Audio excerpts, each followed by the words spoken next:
Hello and welcome, I'm Joshua Barnes and you're watching The World Report. Let's first take a look at our top stories. US President Donald Trump says it is up to Europe to provide security guarantees for Ukraine ahead of a meeting with UK Prime Minister Sir Keir Starmer. Ukrainian President Volodymyr Zelensky is to head to the States to sign a mineral deal which currently excludes Washington's guarantee of support. Hamas has handed over the bodies of 4 deceased hostages in exchange for hundreds of Palestinian prisoners. This signals the final exchange in the first phase of the Gaza ceasefire deal, with negotiations on the second phase yet to start as planned. Donald Trump holds his first cabinet meeting at the White House with an extended question and answer session. Speaking alongside his cabinet and Elon Musk, topics included immigrations, Doge's government cuts and the economy. Meanwhile, Trump has continued his tariff threats, including a potential 25% duty on EU imports. Meanwhile, Trump says tariffs against Mexico and Canada will go ahead despite border efforts from the nations relating to immigration and the drug trade.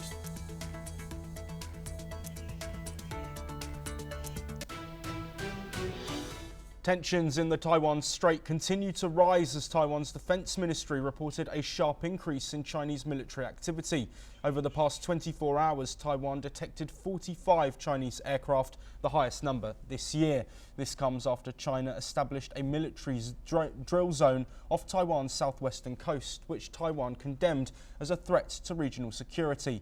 In another incident, Taiwan detained a Chinese-linked cargo vessel suspected of damaging an undersea communications cable. These actions have raised alarms about escalating tensions and the need for international attention to the security situation in the region. Joining us first to discuss this topic, we are joined by Roger C. Liu, who is an assistant professor of the National Sun Yat-sen University, who's joining us from Taiwan. Thank you very much, Roger, for your time today. I want to look at what we've seen in the last 24 hours with the live fire drills taking place and an increased number of military vehicles in the region. It seems that China is ramping up these drills. Is there real concern within Taiwan that this could lead to a full-scale invasion? As a person who live here and work here, we don't feel the apparent escalation of the situation because the POA has been doing that for the past few years, and of course it's getting closer now.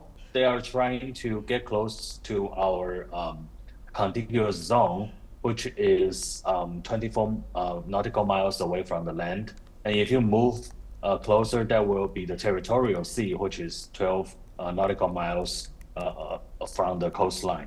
But the situation is that I think they're trying to practice what they have been doing by sending out a strong signal to the US that they are going to set up the bottom line before they engage into further conversation and talks with Donald Trump. Because, of course, Donald Trump has given the olive branch to Xi Jinping, it seems. But, many people know very well that Donald Trump actually withdraw from battlefields like in Ukraine and Israel, trying to focus more of the resources the U.S. have on China because they start to view, they have been viewing China as the major threat. So before Xi Jinping and Trump can have a talk, I think this is what they're doing. That's number one. Number two, the undersea cable that have been cut is not for the first time because weeks before, the one that connects Taiwan and Matsu Island, which is the coastal islands closer to China, also has been cut or got severe because of the old age. But the situation here is that the POA and its largest coast guards of China, who with the largest size in the world, and other forces, they are trying to impose something called, everybody knows, the gray zone operations. So by not only by showing their military presence, but what they are trying to do is to sabotage our critical infrastructures. so that they are practicing what they are going to do into the war, and they are trying to cause a havoc and some concerns among the Taiwanese societies. But within the Taiwanese society, actually, people are very busy doing the big political. Well, now we are having a constitutional and political conflict between the ruling party and the other part, the opposition party. So now the situation, of course, it's of heavy, it's overloaded. So we hope that the president and the government and other allies of ours can deal with the situation in a more careful way. Yes, Roger, staying with you, we do know that China on Wednesday have spoken about the US trying to almost take over Taiwan's semiconductor sort of sector and suggesting that Taiwan are handing it over as a souvenir, which was the word that is used. Do you think what we've seen is a reaction to that and a concern that the ties between Taiwan and the US will strengthen as a result of what Donald Trump's looking to do with the semiconductor industry? Well, the US has been talking about have better control of the semiconductor of Taiwan for a long time. Since Biden was still in office, they have launched a series of export control mechanisms against China. Also, they asked the Taiwanese tech firms to be very careful about what they are going to export to China. So this is not a new thing, but when Donald Trump says it in public, actually that's a political move that the US tried to make. So China has to respond to that. But if you notice, the respondent actually is from the Taiwan Affairs Office, which is not considered to be a big office agencies. So the key here is to send to the signals of the Taiwan President Lai Ching-te that mainland China actually cares about what Taiwan has been trying to do with their semiconductors, because they know that there are some big firms in Taiwan who actually don't like this idea of being monopolized by the US. They still have a lot of business contact back in China. So I think what the PLA and the PRC is doing is to send out a signal to the Taiwanese government, asking them to be careful and respond to the US as well. Yes, also joining us to discuss this topic is Dr. Satoru Nagao, who's a fellow at the Hudson Institute, joining us from Tokyo, Japan. Dr. Nagao, thank you very much for your time. What's the wider impact that this conflict and these tensions might have across Asia? Yes, recently China has conducted many fire drills just side of Vietnam, just side of Taiwan, of course, and just side of Australia also. So what is the message? Indeed, when we checked China's military activities in the past, when new US presidents were in, every time China tried to provoke the US, and check the reaction of the US new administration. And such kind of the reaction decides the rule of the game between US and China. So now is the time to test the Trump administration. So China is provoking, and the US need to react, and that will decide the rule of the game. So that is the reason this is important. US should receive this message clearly and must show a strong attitude to China. That is a good answer, I believe. So US must do that.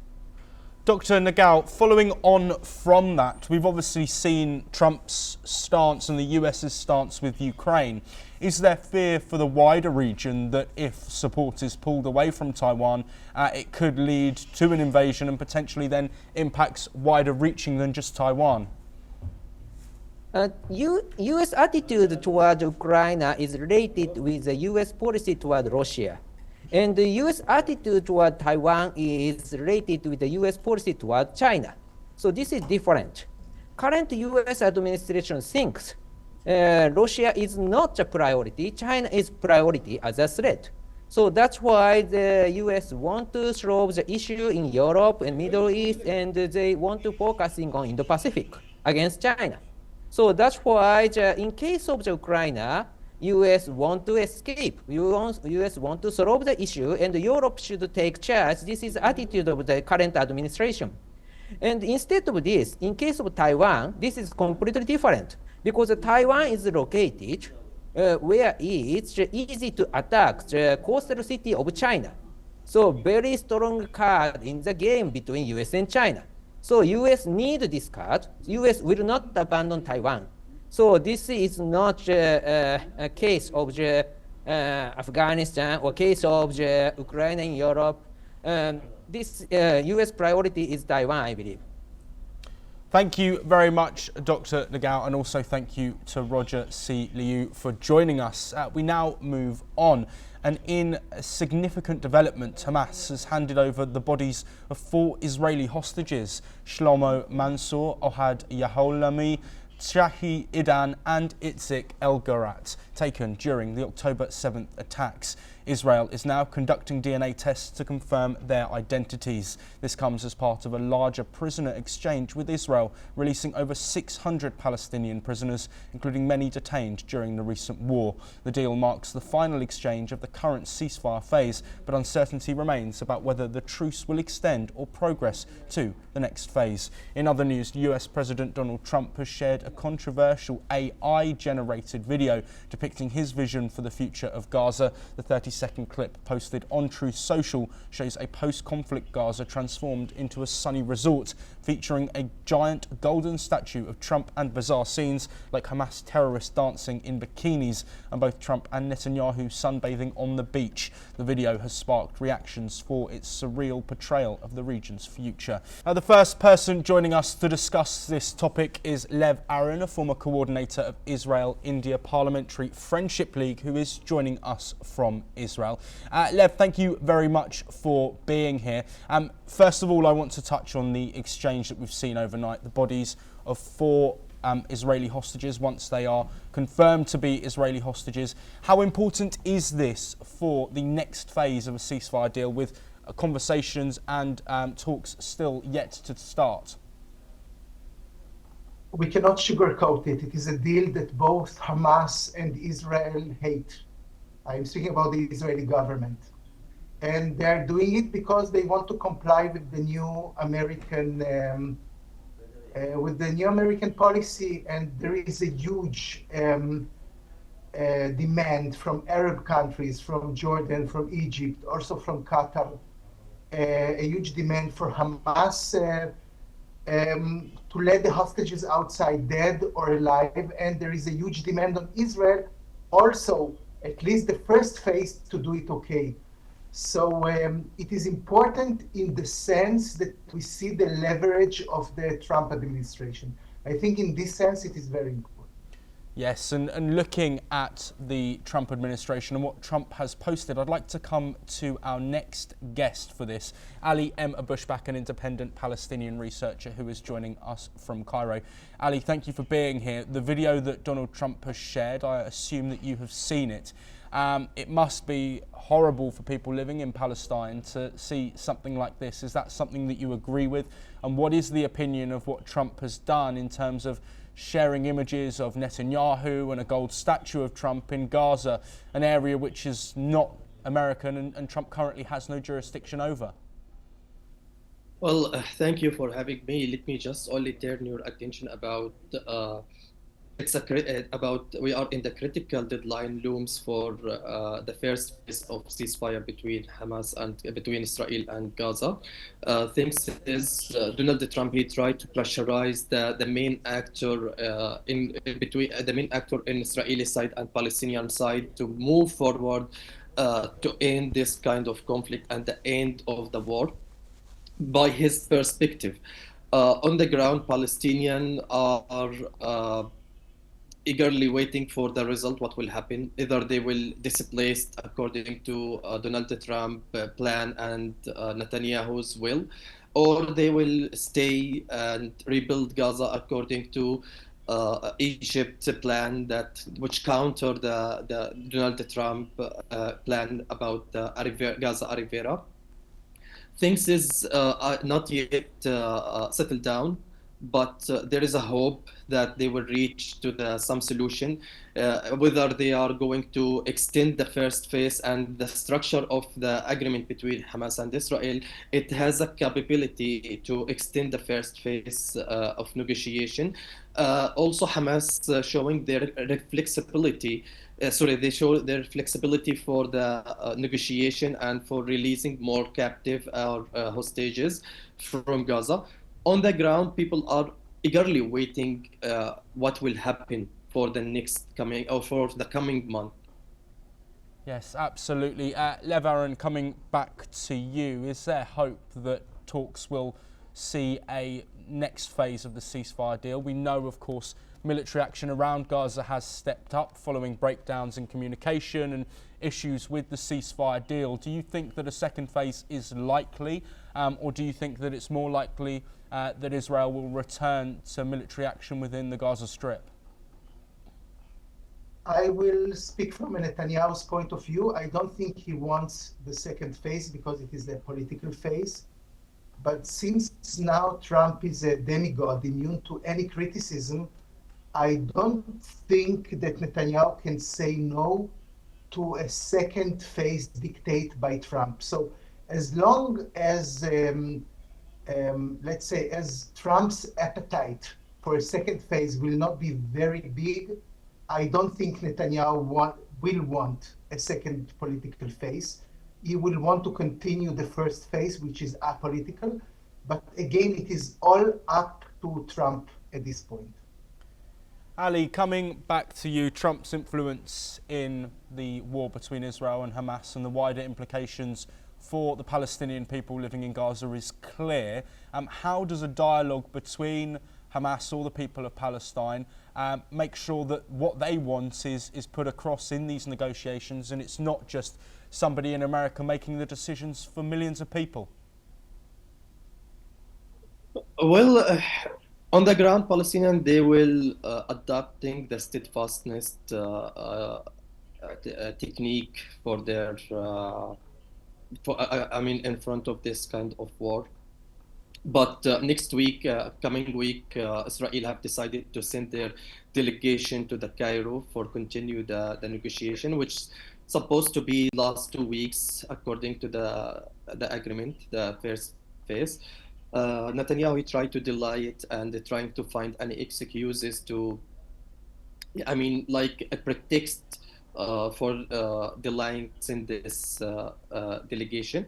But also on the ground, it seems that both of sides, Palestinian and Israel, here Hamas, they are not interested to go back to the war. So the thing is, both of sides, Israel and Hamas, they are not interested to go back to the war. Even the Benjamin Netanyahu is not interested to be the intense war like have been seen for last 15 months.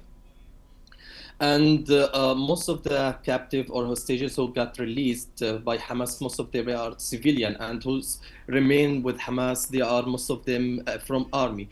So for him, maybe can tolerate this issue with the Israeli community. And also on the ground, Benjamin Netanyahu and the Israeli army, it seems that they got tired from the 15 months of the war, and we have seen that they shift the Israeli military campaign to the West Bank, and nowadays there is some campaign in Syria that carried out by airstrike.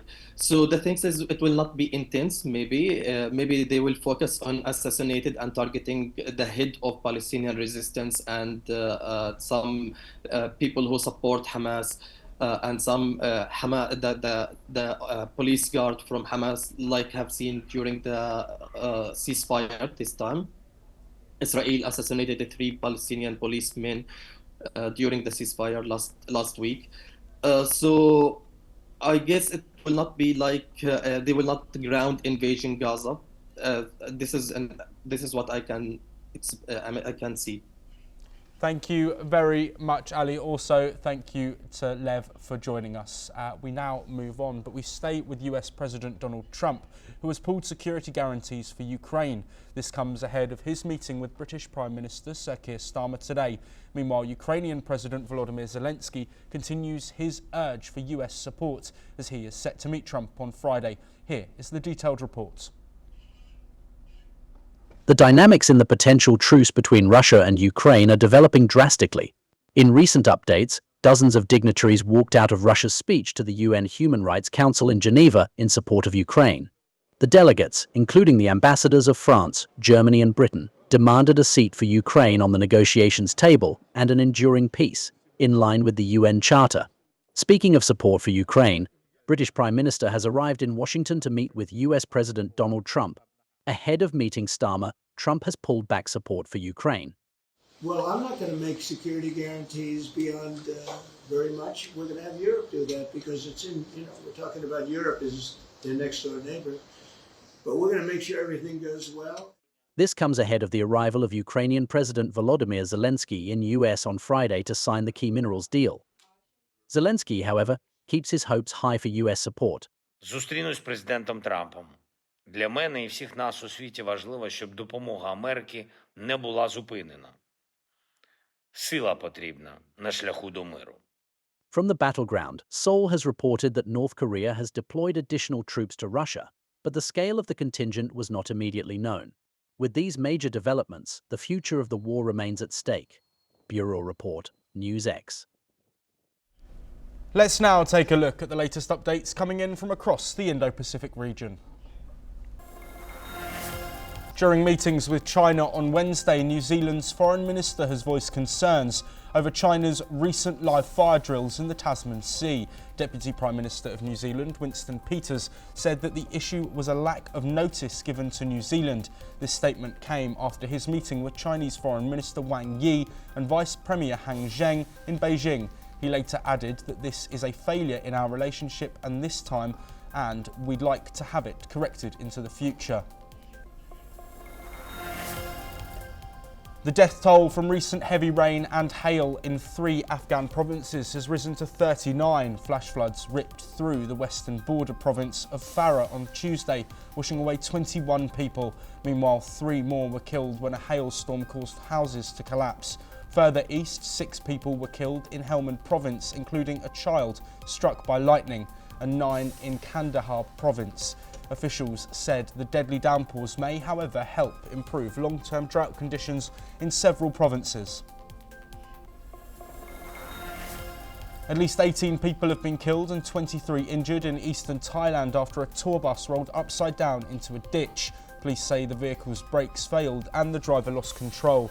Local officials say around 20 injured passengers of the 49 on board were taken to hospital, warning that some remained in a critical condition. Prime Minister Shinawatra expressed her condolences to the victims' families, saying an investigation is ongoing. At least 1 person has died in a wildfire that damaged more than 80 buildings and forced the evacuation of hundreds of residents in Japan. Military helicopters have been mobilised to try and douse the flames raging in forested areas of Ofinato. Aerial footage shows the bright orange blaze reducing several houses to charred frames. A local police officer stated that 1 burned body was discovered and transferred to a nearby police station. A leading independent journalist is set to go on trial in Vietnam today over Facebook posts that allegedly criticised the government. Hoi Duc worked for influential state-run newspapers before authoring one of Vietnam's most popular blogs and Facebook accounts. Here he criticised the country's communist leaders on issues such as corruption, media control and relations with China. The 63-year-old journalist is accused of posting 13 articles on Facebook that infringed on the interests of the state. He faces 7 years in prison if convicted. That is all we have time for, but we'll be back very soon with more of your latest international news updates.